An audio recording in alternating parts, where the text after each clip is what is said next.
So we do have some programs going on. You know, the city of Memphis just got that $6 million to do lead abatement on homes.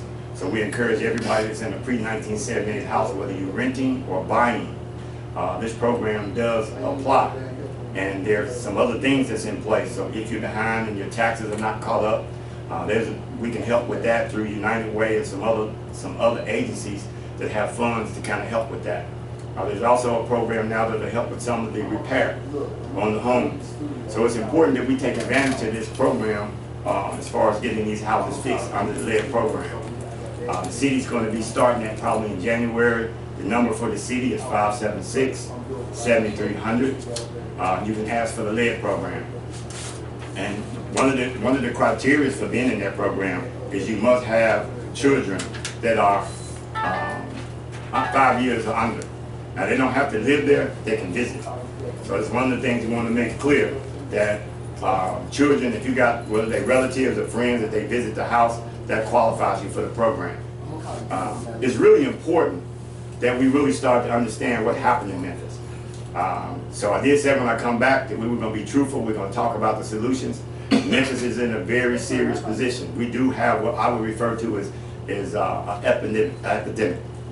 Most people compare us to Flint. If you compare it to Flint, Flint was thought of as being one of the #1 places for lead poisoning. At the peak of Flint's lead poisoning, 5% of their kids were lead poisoned at 5 micrograms. What we were able to do was pull the records from the health department, and we picked a 4-year period. We have a 4-year period using the same numbers they used in Flint at 5 micrograms to where 30% of our kids were lead poisoned. It's never been less than 6%. But we also showed 90% of the kids who get tested have lead in their body. Science has now showed you, this has just come out about 3-4 months ago, that 1 microgram of lead can cause the child to lose 7 to 8 IQ points. And that their parents have been exposed to lead, right? That means that now they show that lead can actually be passed down through generations. So you have generational exposure.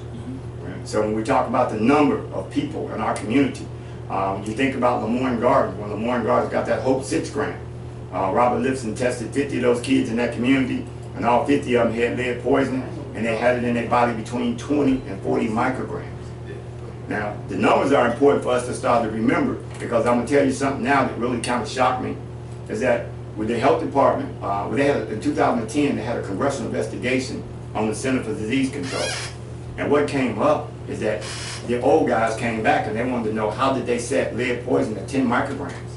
When his notes and his memo showed that 2 micrograms could cause brain damage. What the CDC said was, they set it at 10 micrograms based on what they thought cities could afford to pay. And so we now know that the levels that were happening in Memphis, when you talk about public housing, and Robert tested 50 at Lemoyne Gardens, and 50 at Hertz Village, and 50 at Lamar Terrace. Those kids were tested between 20 and 40 micrograms. Now that's extremely important, because when you think about it, or you understand lead only stays in your blood for 8 weeks. So what they saw in those children was an episode. Okay? That was something that had happened recently. My question is, how many episodes did they have? Now the University of Cincinnati has done a study, and they've been studying lead poisoning longer than anywhere in the world. And I'm going to get Wallace to post it on his website. We're going to post it on our Facebook and our website, where you can see this 2.5-minute video that was done by the University of Cincinnati. It shows you how severe brain damage is from lead poisoning. And so that's what is happening in our community. Recently, Flint announced it was 2 weeks ago, that 60% of the kids that were exposed in Flint are demonstrating brain damage. Now again, these kids were exposed at 5 micrograms. I also have an article that will be on our website, and I'm also going to get Wallace to post it on his, is that in 2000, when they opened up the Environmental Research Center at Lemoyne College, the Commercial Appeal did an article on it. It was on the front page. And it talked about the testing, the blood testing we were doing in that community. But it also had a statement from Debbie Wire, who was the representative for the health department at the time. And she stated in that article that 10% of the children that they have lead poisoning every year at 10 micrograms. So back in 2000, we were showing 10 micrograms at 10%. Okay, and again, I mentioned what just happened in Flint. They got all the attention. They had 5% at 5 micrograms. And lead is an accumulative poison. So the other thing that came out of the 2010 congressional investigation was that they also pointed out that they wanted to know why they didn't talk about the second type of lead poisoning. But they pointed out that they knew that there was no safe level for lead exposure, and that's because lead is an accumulative poison. So there's two types of lead poisoning. There's acute and chronic.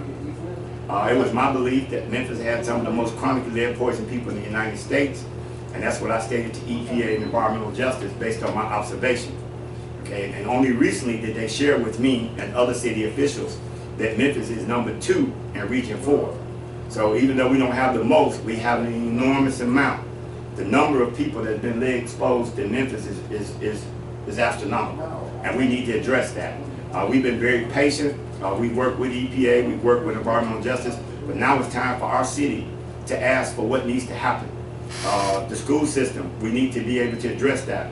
If anyone had a child who was lead poisoned, you need to share that with the school system. You go and tell them, because that child will be classified under IDEA. Now we need to have some meetings so we can explain to people what this means, because I've heard different things, but some people say, well, I don't want my child stigmatized or put under a particular category. Well, think about this. If your child doesn't test well, or he doesn't do good in school, he's going to be classified as not being very smart. The kids use the word dumb. Yeah, so, you know, what we need to do is let them understand. In the movie they did, the lady is a middle-class mother. They bought a house for $180,000. Her children got lead poison, and she set up an organization, and she's called the Lead Mama. And she did a movie called America's Secret Epidemic. Near the end of the movie, they let her son talk, and they had showed him in the school where he looked like a normal child, but when they get in the classroom, you could see he was frustrated when they did math and different things. Near the end of the movie, he said, you know, with my mom and them help, and I understand what's causing my problems, I know I'm gonna get better, because that lead is what's affecting me, but I think with their help it's gonna be okay. You can see his self-esteem, and that's what we need to do for our children and our community. The other thing that I want to talk about, and I know we're going to get a chance to do it more and more, because we are now ready to make a move, and we need the people's support, but the people need to know what we've been dealing with. The collaborative has been working on behalf of the citizens of Memphis for the last 10 years. And some people at a meeting yesterday, when I was with Wallace, one of the people asked me, man, this has been going on too long, and nobody done that. And I said, well, at least don't blame me, because we've been trying to make sure we had the facts together. And we wanted to make sure we understood how to solve the problem. And we did a lot of poor man's research, where we looked at other cities and see what they did, like in Cleveland, Ohio, they were the highest lead poison city in Ohio. And they were at 68% of the children they tested had lead in their body. The teachers began to complain that something was wrong with the kids, and they were being told you're making excuses. So they went to their union, the union got involved. So in Cleveland, the teachers union took a very active role, and then they started talking to the parents, encouraging them to tell the school about the lead poison kids. And then that actually put them in IDEA, Individual Disability Education Act. A teacher doesn't get graded down when the students who have this handicap don't score as well of a child who doesn't have it. So when you talk about brain damage, and the thing that we've got to accept is that this has happened to our community. We've had it. It causes anger. Y'all was just talking about some of the children making poor decisions and things to that effect. A lot of that has to do with some of the exposure we may have had. So think about this. As a lead assessor, when I inspected Hearst Village, and the city, the government was paying for it, they decided they only wanted to pay for 8% of those buildings to be tested. And that's what we did. And when they found out we found lead in those 8%, they said, okay, we're going to assume lead is in the other buildings. Now, we can't be a city that treats our buildings better than we do our children. Those children were tested over the Moore Garden, Hearst Village, Lamar Terrace, and they tested extremely high enough for us to get 3 Hope 6 grants. Memphis is one of the only cities that received those $60 million grants. Each one of those buildings got somewhere between $60 or $70 million to tear them down and redo it. And that was the children's, the blood tests of the children played a major role in that. Our city still has a chance to demonstrate to other cities how to handle this situation. As I said, we've done research, we know some of the solutions, we know some of the things that need to be put in place.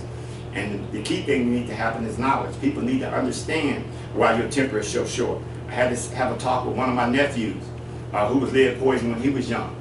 And his temper is very short. And he told me, he said, you know, I'm trying to work on my test sometimes, I just don't know, it just comes over me. Okay, okay? And that's what happens to a lot of the people that have illnesses that they're not aware of. So the minute that our community starts to acknowledge that and tell it, it's going to be very helpful. So what I hope to do, and I hope to, let me give some addresses. We have an email that you can get to us at gettheleadoutmemphis@gmail.com. We also have a Facebook page at gettheleadoutmemphis.org. We have a phone number that you can call, 609-4538. We would love to come and do a community presentation, just like we participated yesterday. We would love to come out to a church or to a community. Now is the time for Memphis to start to ask for what we need. We need the testing. We need job creation. When we talk about these lead water lines got to come out of the ground, well, our goal is to create a plumbing company or get the community where the community does a lot of that work. It's happened in Flint. And one of the good things that happened in Flint is that a black female contractor was given a large portion of that job, and therefore she hired a lot of the people from the community. So this is one of the things that our organization wants to do, is that we want to solve the problem, and we want the community to be involved in helping to solve that problem. Again, we know that we've been working with this for a long time. We have the statistics. We're encouraging people to come get involved. Now is the time, and I appreciate the opportunity for getting it started today. Today is a test. It's just a teaser. Okay, we're going to start talking and let you know what's going on. Also, Patricia Lee, we did a podcast with her. I'm not sure when it's going to start showing. We've done a public announcement. Again, we really want to share with people how bad our situation is, but also how we plan to solve the problem. And now we need the help of the people, so please be in touch. Hey, thank you for stopping by, Chet Kibble. A couple questions before you go. And there's a lot of focus on North Memphis. Right. I understand there's a lot of money available in North Memphis. That's correct. To do different things, et cetera, et cetera. Right. And I think this group has been here over a year. And my question, do you know the status of the progress as a result of these monies that have come to North Memphis? And you said you think some of the money, especially 3.0, should be allocated with regard to the lead pipes and that lead situation. Right. Do you know that status? Yeah. Well, let me say this. There is a lot of money that's been donated for North Memphis. You took part in the training program. Yes, I did. And we're going to be training some more people to be what we call master home environmentalists. And we actually went out in the community and inspected the homes. All the people who agreed to let us inspect their homes have been moved to the top of the priority list. That means the lead abatement money that the city of Memphis just received, the $6 million, those people will be first on, some of the ones first on the list to get their homes evaluated for lead. If your home has lead paint, they will replace windows and put in vinyl windows. They'll put up vinyl siding. They'll paint the lead inside the house. And then they'll make sure that the house is lead safe from dust. One of the biggest exposures in our community is lead dust and lead in the water. So a lot of the perception people had that you had to eat the paint and that to get lead poison, that's nowhere near true. And lead is also generational. It can be passed down. So I encourage people to learn more about what's going on. If you're in North Memphis, there are some other programs in place. If you have minor home repair, if you have elderly parents or relatives who need bathtubs taken out and have the walk-in stalls and put in, the weatherization program or the Housing for Habitat is working closely with Sharon, who's over the GHI, Green Healthy Homes Initiative. So there's a lot of things that's been announced for North Memphis. They also mentioned yesterday that they have a grant where we're going to be able to do some of those same inspections in South Memphis. They hadn't set a date yet, but all of that's been approved. So when these things happen, Wallace will let you know, and we'll let the people know. But one of the things we got to do, we got to take advantage of these things when they come up. And one of the things that I would like to see that money, that lead money, get spent so fast they have to go ask some of them other cities, give us some of your money. You ain't spending it. Okay. Right. So did I answer? Well, to some extent. You're going to be coming back. Okay, right. I think you mentioned to me a series of events like this. At some point, we'll have you stay longer. But here's my suspicion. All right. / question. On a scale of 1 to 10, how much progress has been made in the last 10 years vis-a-vis all of this money that's in the city? My concern is that we've seen this money come into the city don't see any visible signs of progress.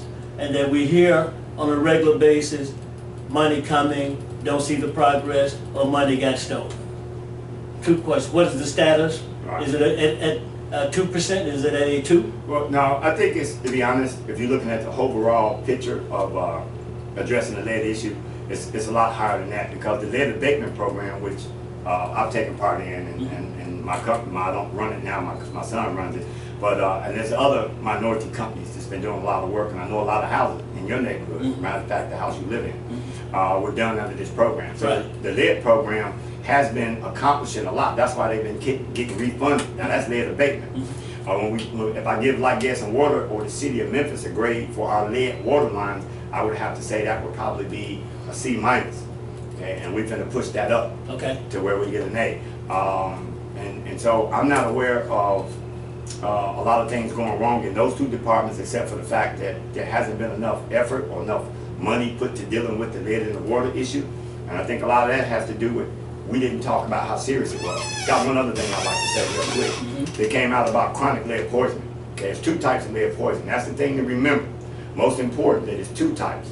And what just came up is that about 5 weeks ago, there was a major. It was a military. It was a major, 18 years with the service. He was a recon. He was sick. They couldn't figure out what was wrong with him. He was going to sick bay 4 or 5 times a week. They had labeled him as a malingerer. He passed out in Maryland, up in Washington. His parents took him over to the Walter Reed Hospital. They couldn't figure out what was wrong with him. And they sent him to Mount Sinai Hospital in New York. He tested positive for lead. They knew he was chronically lead poisoned. As I said earlier, lead only stays in your blood for 8 weeks. One of the master sergeants heard about the major. He went and told him what was happening to him, his memory, how he would lose a whole days, he couldn't remember what he did. They sent him, he tested positive, and his was at a 30. The reason I mention that number is that we sent a citizen from Memphis who also had arthritis, back problems, memory loss, etc. He went to Mount Sinai Hospital in New York, and he tested at a 75. So what we do know, and what we do believe, because we're looking at the records all the way back to 1999, when we know that 10% of our children was being lead poisoned every year. We have a lot of people in our community that have chronic lead poisoning. And that was just, they just did minor tests. We didn't test a lot of the children. So with that being said, is that we do have an issue. We are working on it. Our organization is looking to meet, to go to churches. We're looking to meet with other people and share in depth what our plan is. So right now what we need is to educate the community and start to demand the things that we need to happen for our city. Thank you for coming by, Mr. Chet Kibble. Appreciate it. Join us again next week. All right, I sure Yes, will. sir. Yes, sir. A promise made, a promise kept. 901-452-3094 or 901-324-7490. We've got attorney Marquise Jackson calling.